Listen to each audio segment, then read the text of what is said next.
Yep, that's me, fighting for my life against the cops once again. You might also be surprised to see that I have the try-hard faction helping me out. Yep, just another day in the life for me.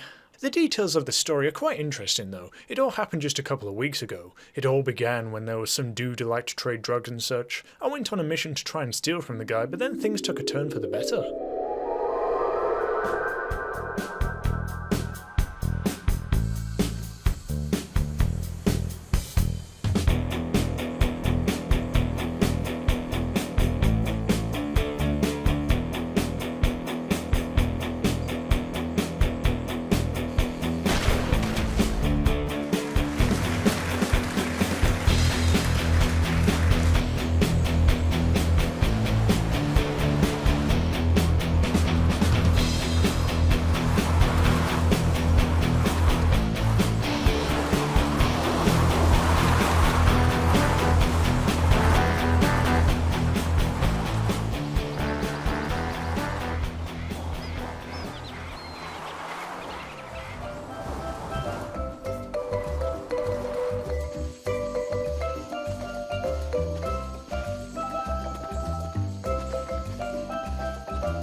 Knock knock. Give me the good news, man. Indeed, nothing but good news, sir. The stocks are growing on a 5% exponential scale and everyone here is enjoying themselves. Fantastic. Say, where's the Chromobile right now? Your personal insurgent is currently taking people out for a thrill-packed joyride around the island, sir. As for who trained the driver at the wheel of the insurgent is, I am not really up to tabs on that, but you say not to worry about that, sir. Yeah, don't worry about it. Well, I suppose we ought to head to the pool.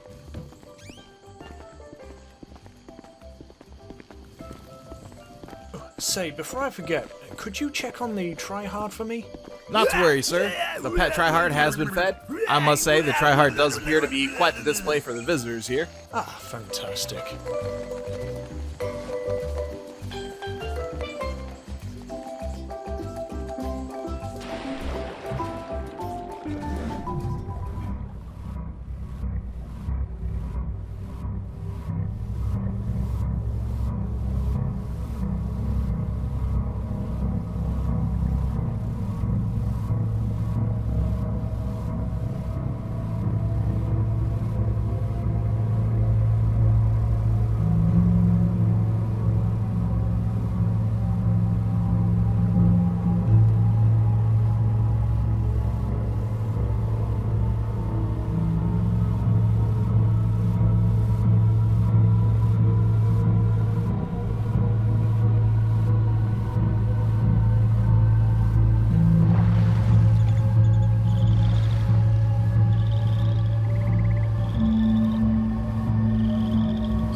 Ya lo creo.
Say, you know what? Quite fancy this island.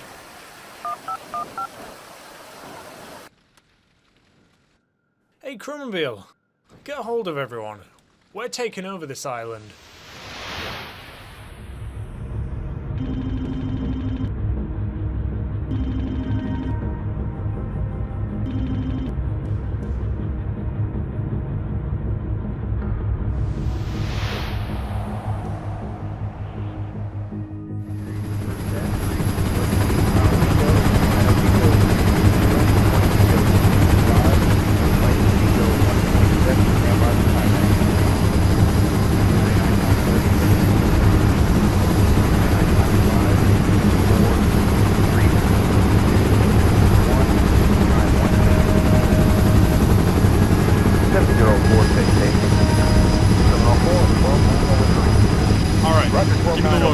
So it would seem that the island has been surrounded by a large number of naval mines. We've had mine clearance figure out a solution to the problem that we've had in the form of the mines being tracked by a central computer system on the island. What the divers have managed to accomplish is to disable the mines' explosive charge, yet keep them technically active so that they fool the master console into thinking that they are still working as intended. The downside to this is that while a normal mine clearance job would have taken just a few hours, it took them just under a week to disable every mine around the island. But it was necessary, as now that we have the element of surprise on our side, and we can charge in at full speed without worry of ending up in pieces. We've got stealth helicopters to go in first and drop off the special forces, an Alkanos for surveillance and to drop off any bombs if necessary, some Sparrows to get up close and personal, and some patrol boats to cut into pieces if he so much as comes close to the waterline. We're just about ready when you are. Just give us the word and the operation will begin. Time isn't on our side. Let's get it done. Do it! All teams move out. Let's get this done. Go, go, go!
Well, what do we have here? Looks like it's time to dish out the good old dosage of vitamin D, which stands for die.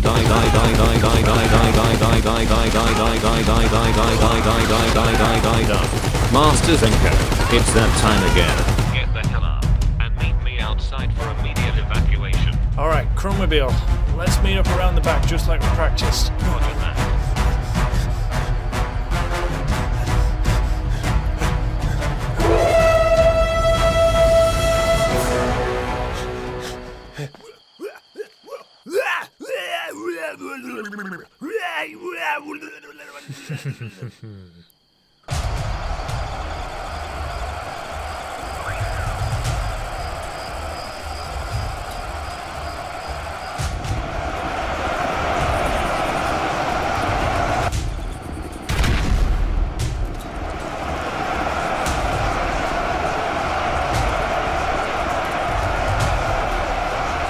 Keep me updated on the target. I'm flanking around back. Over and out.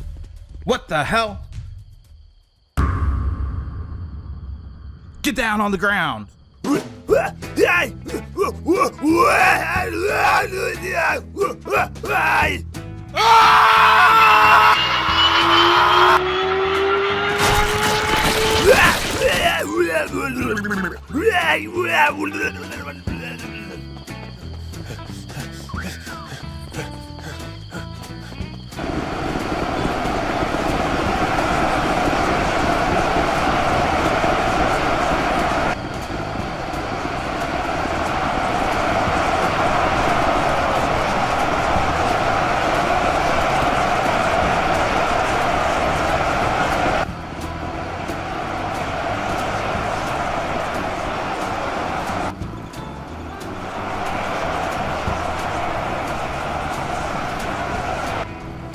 Where's the enemy gone? The enemy isn't in sight. Where's he gone?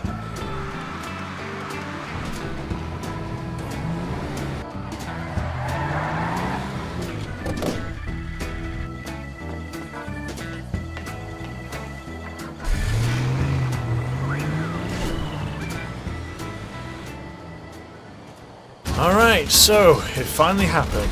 They're attacking us. Now what? We escape, of course. But to be able to do that, we must first reach the airstrip, in which there is less resistance in the ocean due to it being the farthest from the village. From there we will be able to submerge into the depths, to then meet up with the big boy. Where is the big boy? Currently 50 miles away from our current position, swimming around the Caribbean Sea. He has been notified of our current situation, so all we need to do is meet it at a destination that I have organized. Alrighty then.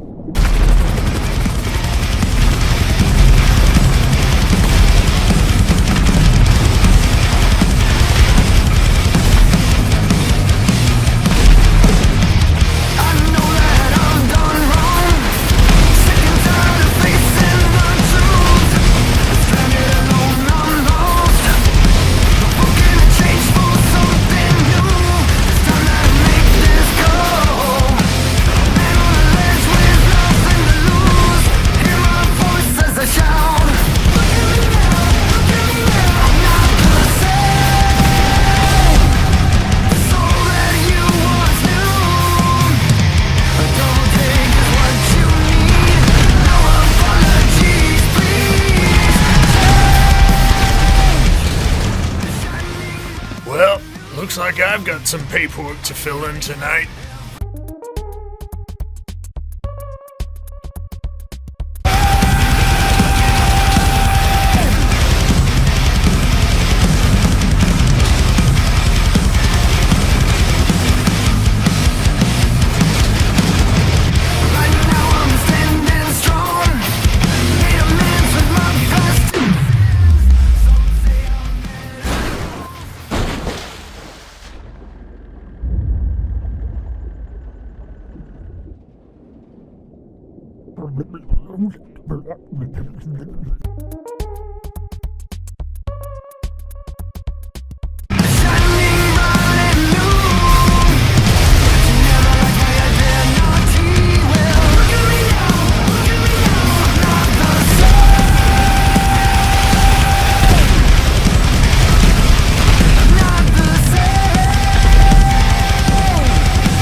Oh, I bet they weren't expecting that. Well, I guess we gotta go back to Los Santos, or I don't know. What about London? I haven't been there in a while. Or, ooh, Japan, Kyoto. Oh, I love Kyoto. You are kidding, right? You would stand out about as well as I do when we're in the middle of waiting for traffic lights to change, remember? Yeah, I don't think the cops are putting this much heat on us just because of some red light that we failed to follow. Right. Probably more like the countless laws we've broken otherwise afterwards. Yeah, they just don't give up, do they?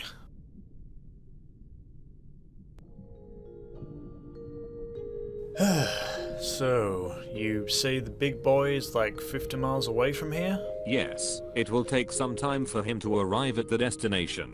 Estimated time 1 hour and 36 minutes. Yeah, well, I guess we got some time to kill while we make our way there.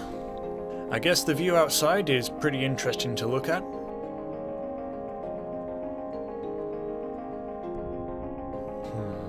You know, you can do a lot of things, Chromobile. It's quite the feat in engineering this vehicle is. It can shake off any kind of damage to the body, transform at will, drive underwater, has an AI that's pretty much on par with the personality of a human.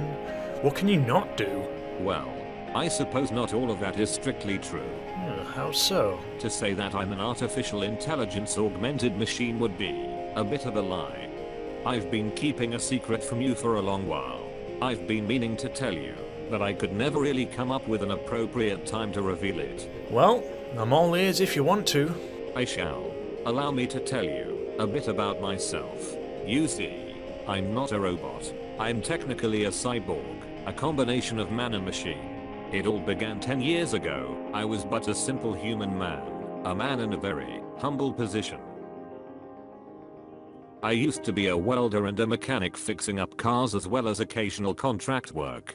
I owned a shop and ran it with moderate success over the course of about 9 years. Unfortunately, due to complications with lower back pain among other issues that arose from carrying out strenuous work, I had to stop working as I couldn't feasibly work effectively anymore. I had to seek unemployment money from the government, but for some reason they decided that I just wasn't applicable for unemployment payouts. I couldn't pay the bills and I couldn't work, and then soon enough I had people knocking on my door, taking my assets, threatening me with legal action, but that was the least of my problems. I was driving along one day, got pulled over by the cops one time for no reason at all. They did a search of my vehicle and found some unaccounted for drugs. I knew for sure that I wasn't carrying any drugs that day, and I've never grown or taken drugs before or after then, but there they were, with a small bag of the stuff in hand which they probably planted inside a plastic bag that I was using to carry loose nuts and bolts that I used to have before I was pulled over.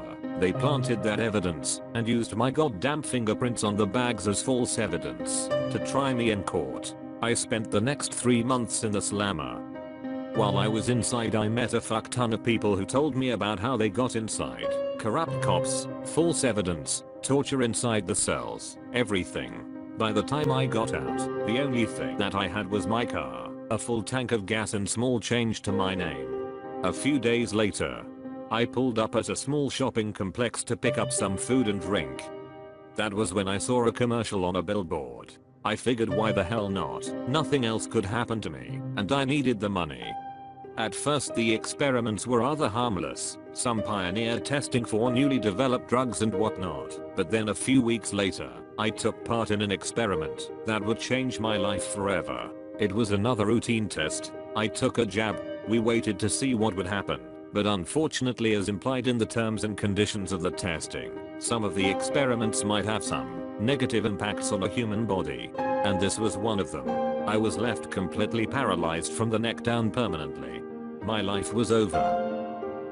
A few days of lying in a bed later, the scientists came forward and introduced me to a guy called Michael Travis. He offered me the chance to use my now lifeless body as part of biomechanical research. Since I was left in a hopeless situation, I agreed.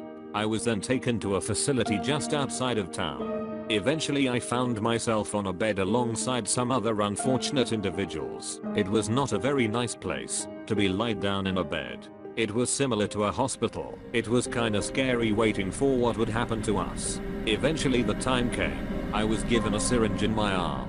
I fell asleep. And little did I know that would be the last time I would see my physical body. At least, in a mortal sort of sense. I woke up in a very strange looking place, if I could even call it that. It was like some kind of other world, a dream or something. It was unlike anything I had ever experienced before. I was able to move my body for the first time since I got paralyzed. I had no idea what was happening to myself at the moment, but this feeling of freedom after being paralyzed for so long was nice.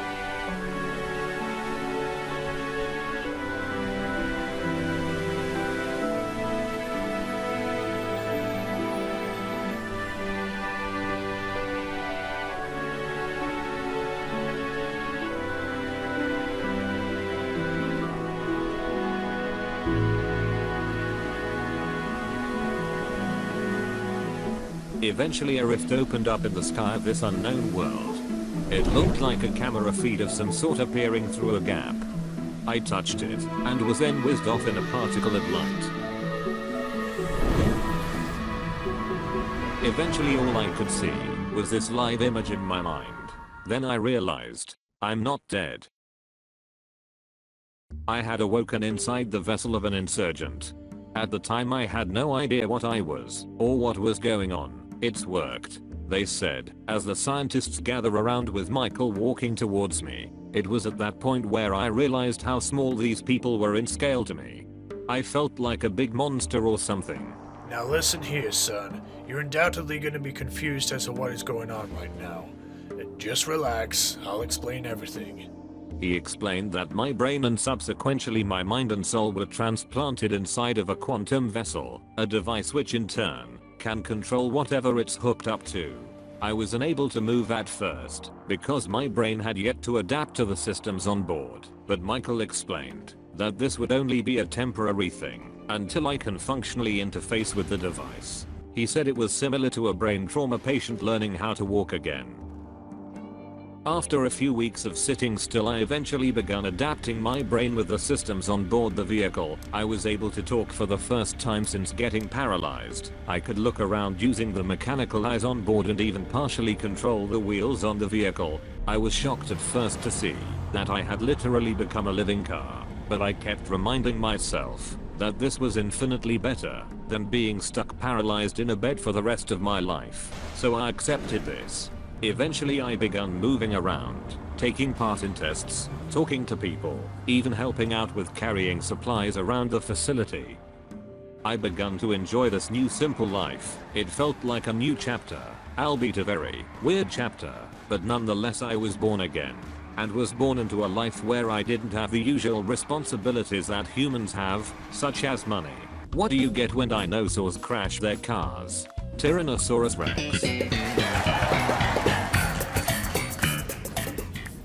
But one day, Michael had me speak with him again. He went into further depth as to the capabilities of the quantum vessel, the insurgent it was mounted inside, and why the insurgent's body was chrome colored. He said that the chrome look is a side effect of the material's compound which is used to create the material. The material in question, which he described, is a shape memory titanium alloy with a few extra alloys mixed in to give it its unique properties and abilities.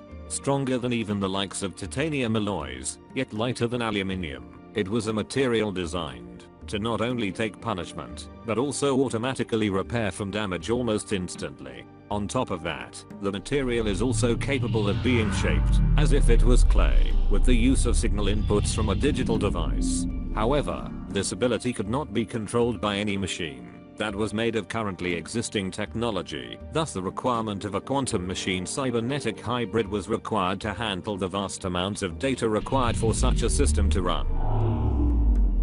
Before we could proceed further with the conversation, we had a slight snag in the form of police raiding the facility, probably because whoever sent them disagreed with the experiments that took place there.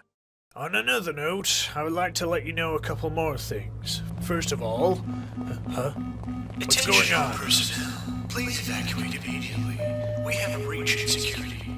It's the goddamn cops again. Have a nice day. Ah, shit, they found us. Look, there's no time. You have to get out of here. Run. Run far away from here. Don't look back.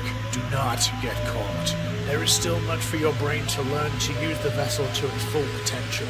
Keep the gas tank topped up as much as you can. Try not to run out of fuel. How do I do that? You'll figure it out. Now go. Before they seize you. Attention, personnel. Please evacuate immediately. We haven't breached security. It's a goddamn cops thing. Have a nice day. Do not make me repeat this again. Have a nice day.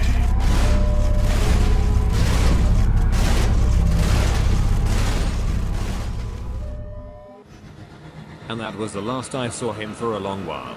I made my escape and traveled far.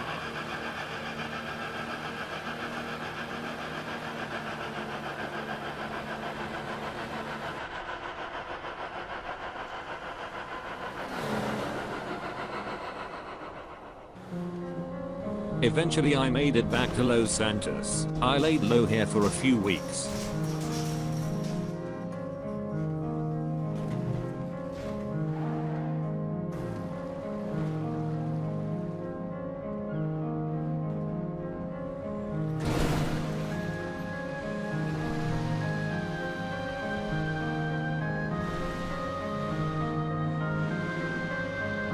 But eventually the time came when I had to figure out how to fill myself up with gas. It wasn't easy.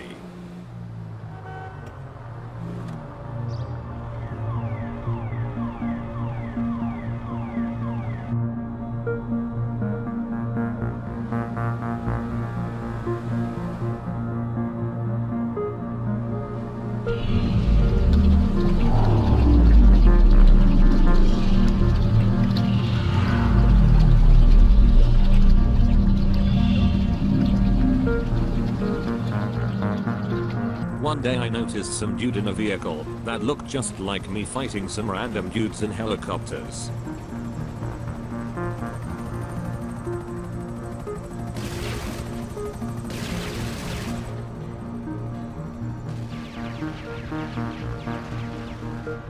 I was intrigued and decided to follow you in secrecy. Weeks passed by, and I noticed that you for some weird reason by freak chance decided to coat your vehicle in chrome paint. It was at that point I decided to take my chances. I stole your vehicle, tossed it aside, and took its place. I made myself yours, and the rest is history.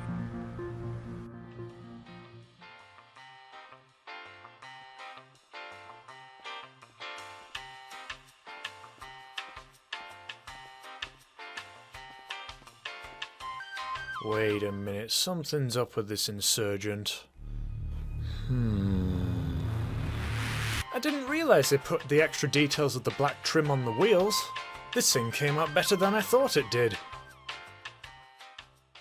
Wow, so you're essentially a human brain that's inside a vehicle.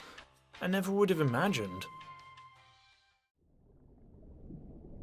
So, what about the rest of the guys? The Kuruma, the submarine, the Apache? Are they also former humans too? Some of them are, but most are indeed just a very intelligent AI. The reason I'm a cyborg is because of the shape memory material requiring such input from a brain to even work as intended. A mere computer cannot fathom the concept of things that humans are good at, so a combination of a human's brain and a quantum AI supercomputer is what is required. But do not feel sorry for me. While I do miss the things I used to be able to do as a human, such as eating, I made the choice to throw away my previous life and begin a new one as the entity that I'm now. That's quite profound.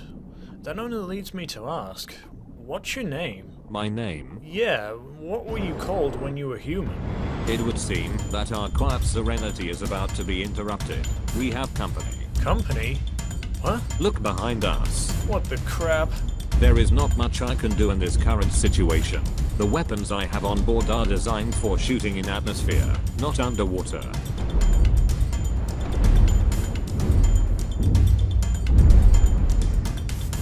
It would seem that you two are in a spot of bother. How's about I step in and help?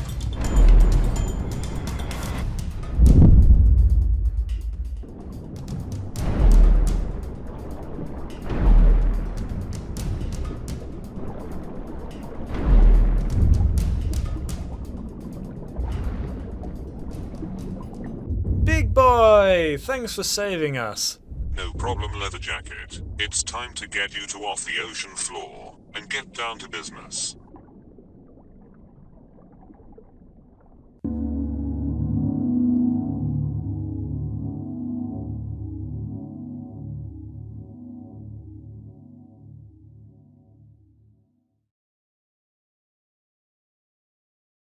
All right, you motherfucker. The game's gone on long enough. It's time for you to give yourself up. You've got most of the county police and the army after you, and it's only going to be a matter of time before we shove a warhead right through your goddamn neck.